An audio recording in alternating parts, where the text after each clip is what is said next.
बिस्मिल्लाहिर्रहमानिर्रहीम इय्याका नअबुदु व इय्याका नस्तईन। अस्सलाम वालेकुम नाज़रीन। जनाब, आप सब जानते हैं कि दुआ ज़हरा को बाजियाब करवाने के लिए सिंध हुकूमत की जानिब से अहकामात जारी हो चुके हैं और सिंध पुलिस जो है वो पंजाब में मौजूद है। लेकिन इसके साथ साथ मैं ये समझता हूँ कि दुआ ज़हरा की जो ज़िंदगी है उसको भी ख़तरात लाहक हैं। और मेरी जो है वो तमाम पाकिस्तानी जो है वो कौम से जो मेहंदी अली काज़मी साहब के ख़ास तौर पर जो सपोर्टर हैं और दुआ ज़हरा के जो सपोर्टर हैं उनको लिए जो है वो उनसे दरख्वास्त है कि वो उसकी ज़िंदगी के लिए जो है वो दुआ फरमाएं। अब मैं ये समझता हूँ कि ये जो केस है इस हद तक वो बच्ची की जो है वो उसकी ज़िंदगी ख़तरे में है, उसकी सेहत के हवाले से बड़ी जो है तशवीश है कि इस नहज तक केस पहुँचा कैसे। देखिए, एक तो अलग चीज़ है कि बच्ची जो है वो ख़ुद से घर से आई या जो है वो उसको ज़हीर लेके आया, ये एक अलग केसेस है। लेकिन जब ये एक वाक़या हो गया उसके बाद जब ये वाक़या रिपोर्ट हुआ तो पुलिस का सबसे बेसिक जो पहला किरदार होता है वो पुलिस का होता है।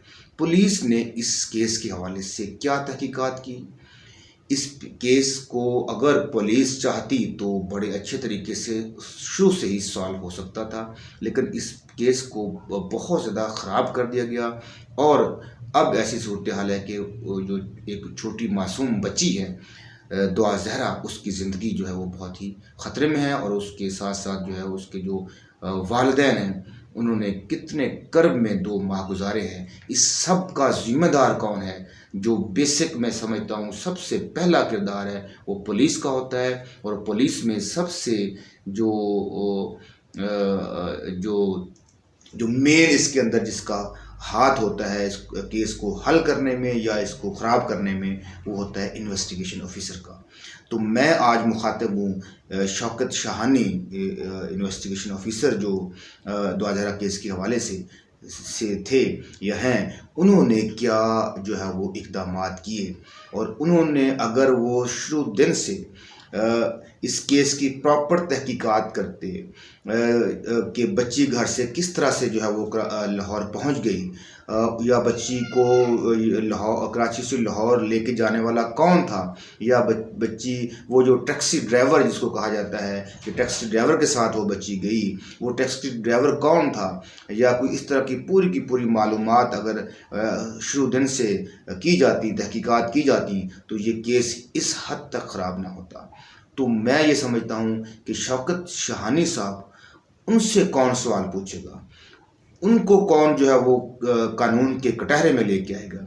जिब्रान नासिर साहब जो मेहंदी अली काज़मी साहब के वकील हैं और जो है मेहंदी अली काज़मी साहब ख़ुद जो है वो बार बार इस आईओ को तब्दील करने की बातें कर चुके हैं, तो उनकी क्यों वो कह रहे हैं बार बार कि इस आईओ को तब्दील किया जाए। मैं कहता हूं कि तब्दील करने की बजाय इस आईओ को कानून के कटहरे में लाया जाए, इसको जेल की सलाखों के पीछे डाला जाए कि किस वजह से जो है इसकी तहकीकात नहीं की और इस जो है केस को इतना ख़राब किया। तो मैं ये समझता हूँ, मैं इल्ज़ाम नहीं किसी के ऊपर लगा रहा, मैं ये समझता हूँ कि सबसे बड़ा जो कल्प्रेट है, सबसे इस केस को जो है वो इस तरह से जो है वो ख़राब करने वाला वो है शौकत शाहानी, जिसने इसकी तहकीकात नहीं की। अब तहकीकात उसने क्यों नहीं की? 3-4 चीज़ें हो सकती हैं। पहली चीज़ ये हो सकती है कि ये जो शौकत शाहानी साहब हैं वो इसके अंदर इस केस में ख़ुद मुलव्वस हो सकते हैं, जो गैंग है ज़हीर गैंग इसमें ख़ुद मुलव्वस हो सकते हैं। दूसरी ये देखें, ये मैं अपनी राय दे रहा हूँ, मैं किसी के ऊपर इल्ज़ाम नहीं लगा रहा, लेकिन मैं ये समझता हूँ कि कुछ ना कुछ तो ऐसा है कि उन्होंने इस केस की तहकीकात नहीं की। दूसरी बात ये हो सकती है कि या तो उन्होंने किसी से जो है वो जो ज़हीर गैंग है उनसे पैसे लिए हैं। देखिए ये क्योंकि ये चीज़ें तो आम है ना हमारे पाकिस्तानी जो है अदारों के अंदर कि या वो ख़ुद मुलव्वस है या उन्होंने किसी से पैसे लिए हैं। तीसरी चीज़ ये हो सकती है कि उनके ऊपर किसी का और असर रसूख है, कोई ऐसी बाअसर शख्सियत उसने उसको जो है वो इस तरह तहकीकात करने से रोका है। ये वजह हो सकती है, या ऐसा हो सकता है कि वो जो बंदा जो शौकत शाहानी साहब IO साहब हैं वो इतने नाअहल हैं, इतने इनकम्पिटेंट हैं, जैसा कि जबरान असर साहब फरमाते हैं कि वो एक इनकम्पिटेंट IO है, उसको तब्दील करना बहुत ही ज़रूरी है। तो ये 4 वजूहात हो सकती हैं कि वो उन्होंने इस केस के हवाले से जो है वो तफ्तीश नहीं की, और वो बच्ची जो है अब इतने मुश्किल तरीन मराहल से गुजर रही है और उसकी ज़िंदगी को ख़तरा है, और उस बच्ची के ऊपर पता नहीं इस 2 माह के अंदर कितने जुल्म ढाए गए होंगे, और उधर से जो है वो उसके वालिदैन जो है वो बच्ची के वो 2 माह से कितने कर्ब में मुब्तला हैं, और किस तरह से उन बच्ची की अपने जिगर के टुकड़े को वो उनसे दूर है और वो किस तरह से वो बर्दाश्त कर रहे हैं। तो ये सारी की सारी देखें, हम केसेस को इस तरह से छोड़ देते हैं लोगों को, तो असल में जो है इस बंदे को भी शामिल तफ्तीश होना चाहिए, और इसके ऊपर पूरी की पूरी जो है वो तहकीकात होनी चाहिए कि किसने किसके कहने के ऊपर या किसकी सरपरस्ती में इस बंदे ने जो है वो आगे तहकीकात नहीं की या इस केस को ख़राब किया।